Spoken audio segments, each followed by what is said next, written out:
Hello মা, তুমি কেমন আছো? হ্যাঁ, আমি ভালো আছি। আরে পাগল, জুতা দিয়ে কথা কয়। আরে এটা মোবাইল। হ্যাঁ ভাই, তুমি কি বলতেছো? আমি মায়ের সাথে কথা বলতেছি। আরে জুতা দিয়ে কি কখনো কথা বলা যায়? হেৎ পাগল।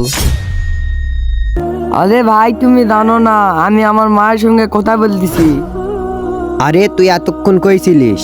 আরে আর বলিস না, ওই জায়গায় একটা পাগল দেখলাম। শালা পাগল জুতা দিয়ে কথা কয়, তাই তারে লাথি মারে চলে আইছি। আরে তুই এটা কি করছিস? এটা তুই ঠিক কাজ করিসনি। কেন, কি হয়েছে বন্ধু? আরে তুই জানিস না ওর মা 2 দিন আগে মারা গেছে, তাই ওই রকম করিচ্ছে। হ্যাঁ রে বন্ধু, এই কাজটা আমি ঠিক করিনি। ওর কাছে যাই, ওর কাছে গিয়ে ক্ষমা চাই, চল। আচ্ছা চল।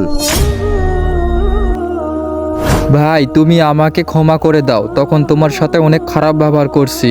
ভাই, ক্ষমা করার মালিক আল্লাহ তাআলা। আমার কাছে ক্ষমা চেও না, আল্লাহ তাআলার কাছে ক্ষমা চাও। ভাই তুমি সত্যিই মহান, তোমার মতো আর মানুষ হয় না। ঠিক আছে ভাই, আমি গেলাম।